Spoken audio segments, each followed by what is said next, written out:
Since the early days of the furry fandom, as an established class of cartoon animal enthusiasts and admirers of anthropomorphics, the internet has been at the forefront for most of the fandom's history. In the early days of the internet, furries would interact with one another through chat rooms, group forums, message boards, and the cleaner than it sounds, muck role-playing games.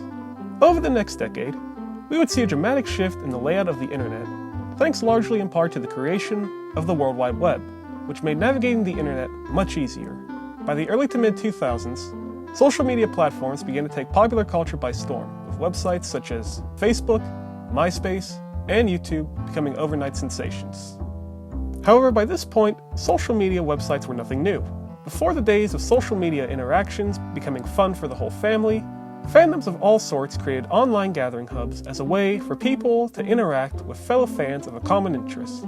Yes, everything from your favorite cartoons to professional wrestling either had or still has to this day a thriving online community dedicated to it. So it's no surprise that the furry fandom will get the same treatment, with members in the community launching sites for furries to share artwork. While fan fiction, skin textures, and maybe even a photo or two were also commonplace on these early furry websites, furry artwork has always been at the core of the fandom's interest.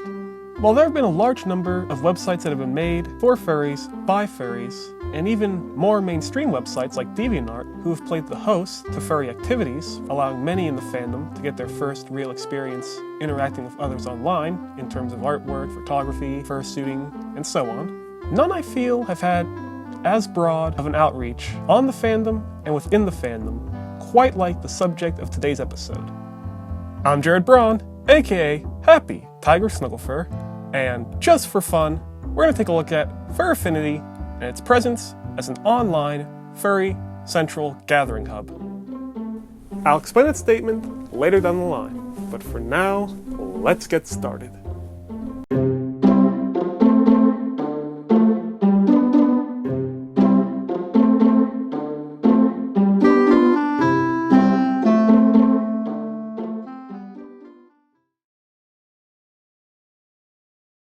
So I feel it would be best to start with a basic introduction, as well as a brief backstory on the history of the website, to give those unfamiliar with Furaffinity an idea as to the kind of website it's like. Now I know it's hard for some of you to believe that there are actually furries out there who aren't familiar with Furaffinity. Just remember this: there are dozens of fresh new faces joining the fandom every single day, so this video can potentially be their introduction to the website. And since nearly half of my viewership consists of young furs, according to YouTube, I find it's especially important to play the role as an introduction, since I feel that most young furs, who I label as being 16 and under, are more familiar and active on websites such as FurryAmino, compared to other websites and apps. Now then, Furaffinity was launched in January of 2005 as an alternative to both DeviantArt and CGArt.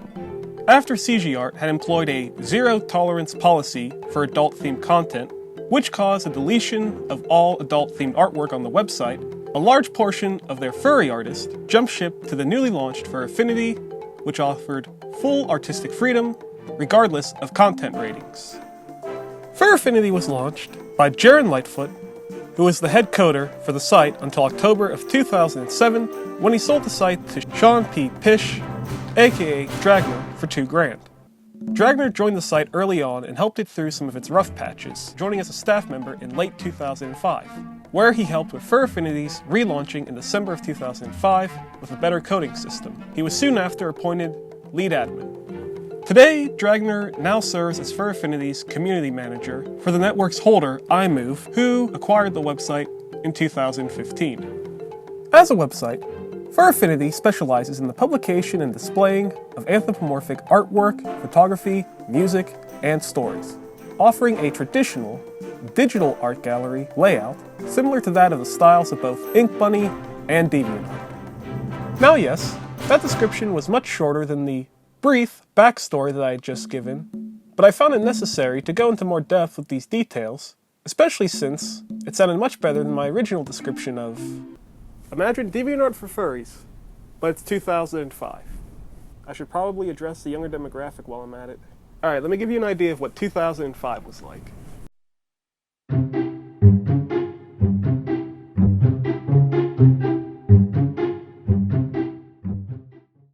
Upon entering the realm of Furaffinity, you're given several organized categories by which to browse from. This includes artwork, writing such as short stories and poems, music, and fursuiting and craft.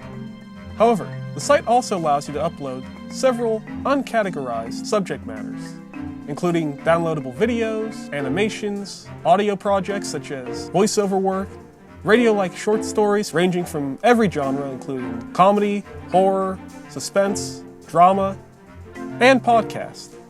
You could also upload non-furry themed subjects just as long as they apply to the website's terms of service. However, if you just wanted to browse simply to see what's new in general, there's an option for that as well.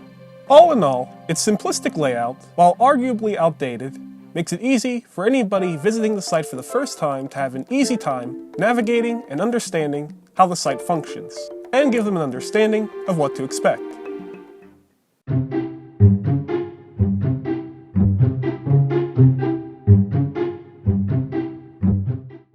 Off the bat, there isn't too much that Furaffinity offers that's quite unique about its own website in terms of customizable accounts compared to other social media websites. The site employs a usage of shoutboxes to a greater extent than other websites, such as DeviantArt, for example. This short and most of the time sweet messaging system is a strong, imposing figure of one's personal account. But this feature itself is quite bothersome to many. Because of the limited amount of text one can put into a shout, most of the shouts people tend to receive from their shout boxes tend to be very one-sided comments. Popular ones being, thanks for the watch, thanks for the fave, DURP, this weird ancient text that I haven't decoded yet. I think it's some kind of threat. This gets to be quite repetitive and frustrating for artists. Now, when I'm in this situation, I tend to lighten it up by telling people who send me a thanks for the watch, thanks for the fave type of message by saying, what I like about their work, what I appreciate, why I did it. It gives character and it gives them something to feel proud about if I had favorited something of theirs or if I had followed their channel or something of that sort. Now, I'd like to make a suggestion to anybody watching this video.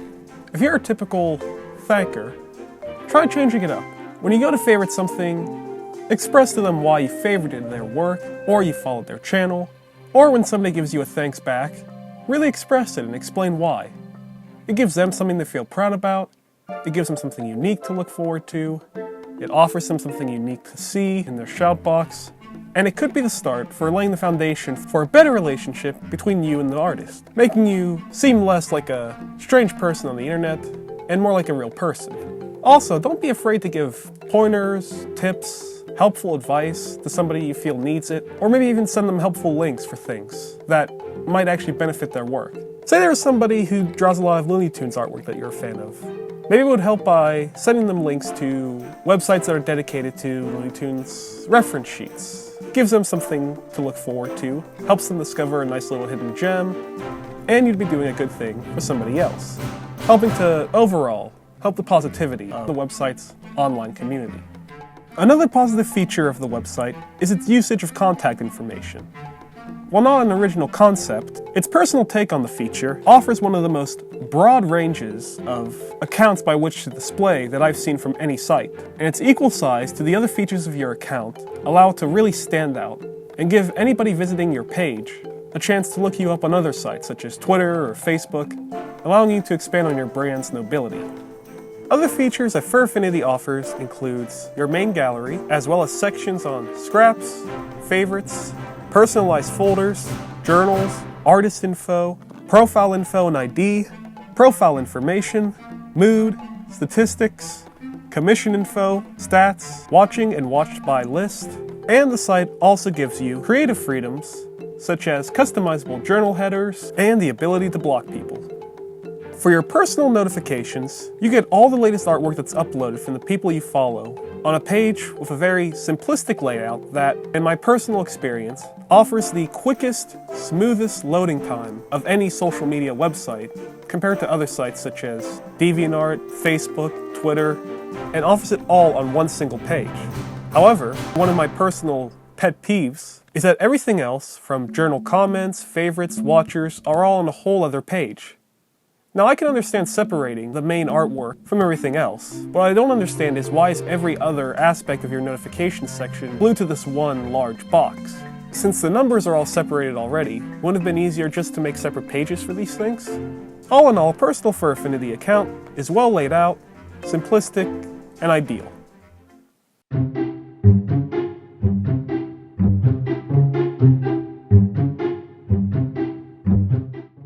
While I'm not too familiar with every single uploading process that the site offers, Furaffinity is quite accommodating to all file sizes and several basic file formats. Now, of course, there are still some bugs with these things, such as the fact that you have to full screen a GIF in order for it to play back.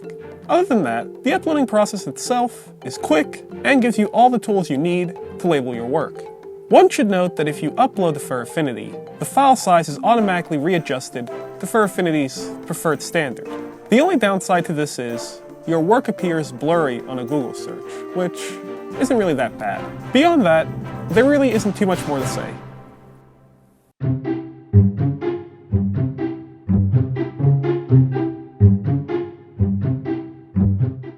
Of course, a site like this would not be without its own dedicated community. The forums are helpful, but aren't always needed. If you're trying something new, like uploading a Flash for the first time and something goes wrong, you can easily find a helpful array of answers and suggestions. Or if you're just trying to freshen up on something, such as uploading the right size for an avatar, the forums I find are quite helpful there as well. Beyond that, the site can easily be navigated and figured out through trial and error. Furaffinity also has a Facebook and Twitter page that can be quite informative as well, but more often, the information is used for posts and announcements in relation to FAU. More on that later. Despite a lot of negative feedback I hear from people, the community of Furaffinity does its hardest to be responsive and answer everyone's questions. Even if you don't get a response to a question you post, or even if you didn't post a question at all, with a little bit of research, you could find an answer to a question you're having just simply through browsing the forums. Proving the community does its job in helping out anyone in need.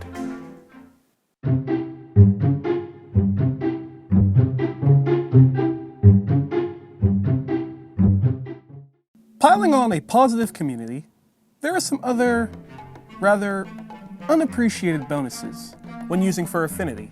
The site's page layout and how it promotes every single newly uploaded piece of artwork is a great promotional tool for furry YouTubers and streamers to promote their content without going through the hassle of paying for advertisement.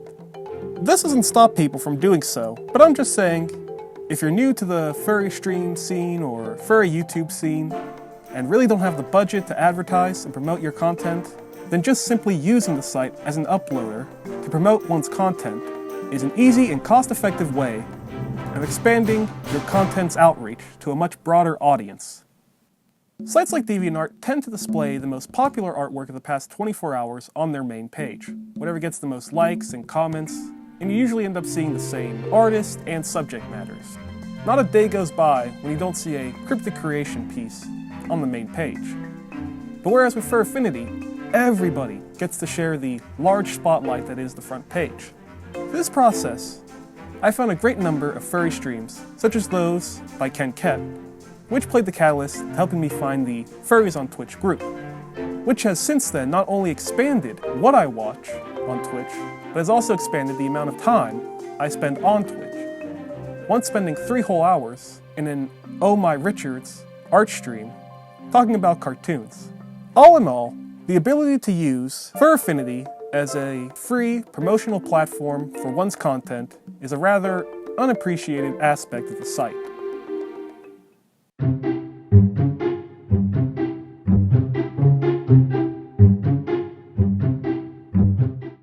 Now, of course, Furaffinity would not be without its faults.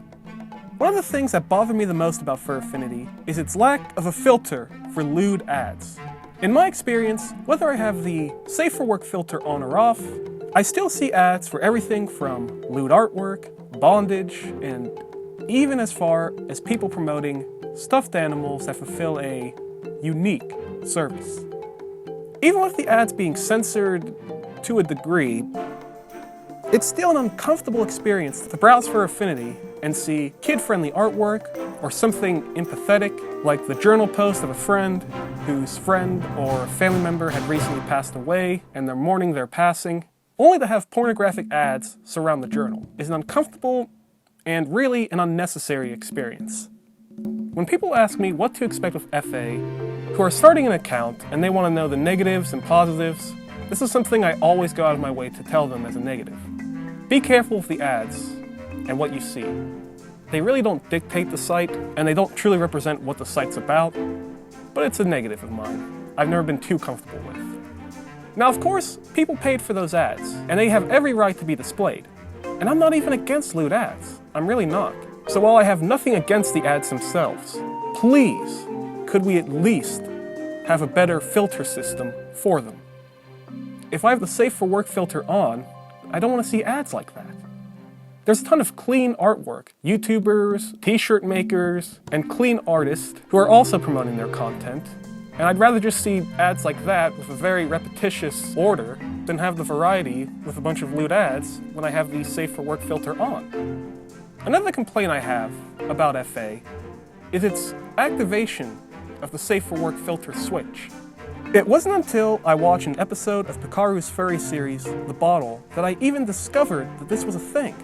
I find that people prefer going back and forth with the content filter, being able to turn it on and off at the flip of the switch, no pun intended, to view the occasional lewd one-off from an artist they follow without having to keep it on and browse through Furaffinity and see nothing but knots in their face, or knobs for the intellectually acquainted. However, the only way to activate this switch is to have your filter settings set to adult and mature, which to me never really made much sense, because if you purposely wanted to see adult, mature themed artwork, you're already getting everything and then some. Why then do you need to switch? Wouldn't it make more sense for those who don't want to see the artwork, who already have their work set to the clean, be able to have a switch to go back and forth? In my opinion, it would make more sense to have it as an option for the mature filter, simply because as its purpose as an in-between from safe and adult artwork, and the term itself is reasonable as a way of describing somebody who is okay with seeing lewd artwork on occasion, but also wouldn't mind a filter to go back and forth accordingly. But that's just me. When you're in Furaffinity, it has its ups and downs. Of course, there are the well-noted complaints of its past history with lewd artwork, the site's too outdated, and of course, the classic, why is FA down? No, it's down again. No, it's not. It is. Yet despite all that, the site's reputation within the fandom still stands. It's without a doubt the most popular furry art-based website in the fandom, with over 100,000 registered accounts, as well as being the catalyst for many in the fandom in terms of getting their start, posting artwork, and interacting within the community. It's easy to navigate layout, along with its subject matter, made it an intriguing, enjoyable website for its early users and encouraged them to contribute. Posting, uploading, promoting, sharing, announcing, all of this intrigued others to do the same. And as more people did the same, posting, uploading, promoting, it helped grow the site both in terms of size and in reputation. Soon enough, helping the site grow to a diverse social hall of cartoon animal enthusiasts. It's a site for furries where furries can post artwork, photos, videos, music, journals, writings, short stories, podcasts, ads, announcements, contests, and everything else associated with the fandom. Heck, you can even bid on artwork. Doing so all in a way that features everything in real time. It is indeed a Furry Central Gathering hub because it is here where more furries do this kind of stuff on a site that was made for them. The outreach in promoting and bringing furries together goes to an even greater extent with the fact that Furaffinity even hosts its own convention. FA United since 2007 is a convention that focuses on live music and other forms of entertainment. It's this kind of outreach, community, and networking that plays a central role in nearly every furry's participation within this broad, diverse fandom.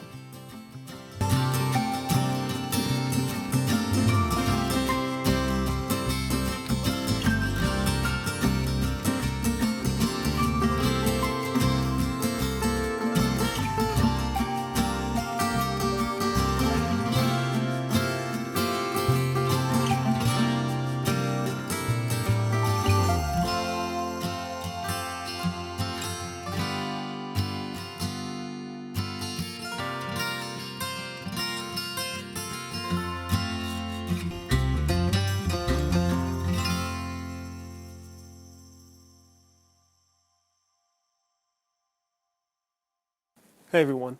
First off, let me just say thank you for watching this episode of Just for Fun.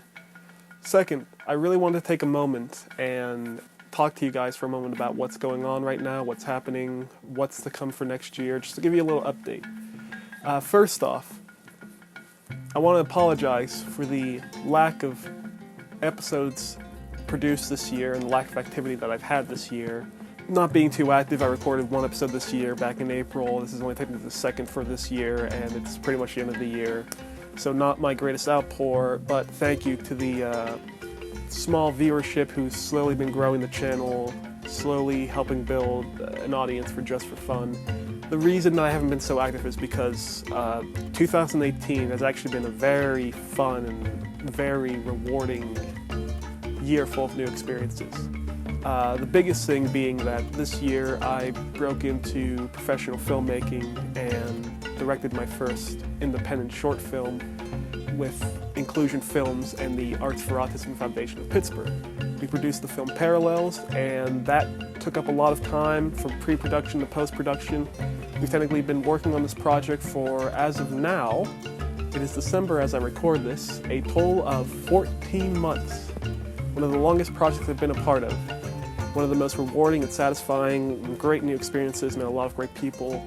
But that took up a lot of my time, a lot of my energy, a lot of my drive, a lot of my concentration, which I've been struggling with a lot this year. I've been seeking a lot of professional help for that stuff because concentration has been a huge issue for me lately. But you know, I'm looking forward to 2019 as an improvement on that. 2018 has also been amazing because it's pretty much been a year of firsts. There's been some new experiences, some new travel. This year also was my first time ever attending a furry convention. Anthrocon 2018 was my first furry convention I attended. Had a blast, and through it, I had created several short films that I've launched on my brand new furry YouTube channel. There's going to be a link in the description of the video for the Happy Tiger Snugglefur YouTube channel. A YouTube channel that I made mostly for community reasons. I thought this would be a better presence to interact with people through YouTube for Just for Fun or for the Wonderful Productions brand itself, and I thought that having my persona as its own channel where people can see content from as well as receive comments or messages from would be more down to earth.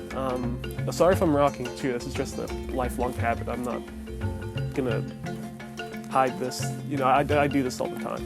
Anyways, with the Happy Tiger Snugglefur YouTube channel, I'm uploading a lot of original content, furry themed short films, and furry convention highlight packages when I go to more in the near future, and just anything that really doesn't fit the Wonderful Productions brand and would rather and be more fitting for that channel, because not everything with Wonderful Productions is a furry themed channel. I have a furry YouTube series, and that's kind of what I wanted to discuss with you guys heading into next year.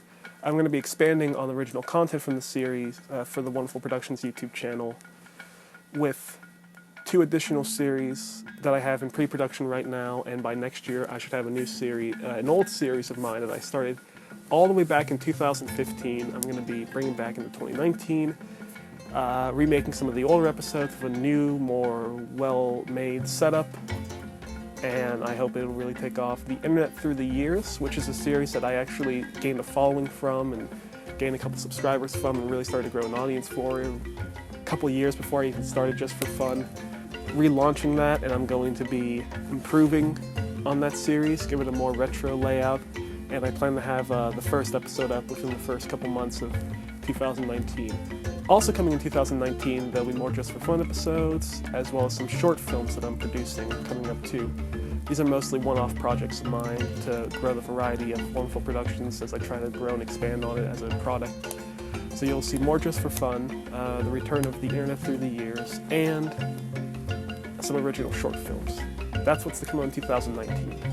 For the Furry YouTube channel, Happy Tiger Snugglefur, it's not going to be as active, but I'm trying to grow it more and more with content, highlight packages, little short films, videos that have some kind of production value. I'm not going to be vlogging or doing a lot of things in terms of like big streams or vlogging or anything of that sort. That's not going to really happen with that channel. If anything, it'd be more like Wonderful Productions, but more exclusive to furries. For now, it's not going to be too active. I don't see too much activity heading into it, but I'm currently developing another furry series that I hope to make from it. And beyond that, that's pretty much it. So if those plans set up, that's what I plan to do. I'm not going to make any promises because as of next year, my independent film parallels will be heading into festivals, so there's going to be even more traveling abroad. There's going to be new places. We're currently having our eyes set for a film festival out in Ireland, so I might actually be traveling by plane for the first time ever heading into next year. So there's going to be a lot of traveling there. There are plans to go up to Canada. There's Canada, there's Ireland, there's New York, there's Chicago. There's a lot of places that'll accept a film like this, and me and my team are really excited about it. If you want to learn more about the film parallels, I'll put a link up for the Facebook page and Twitter page that we had developed. It'll give you more ideas of what the page was like.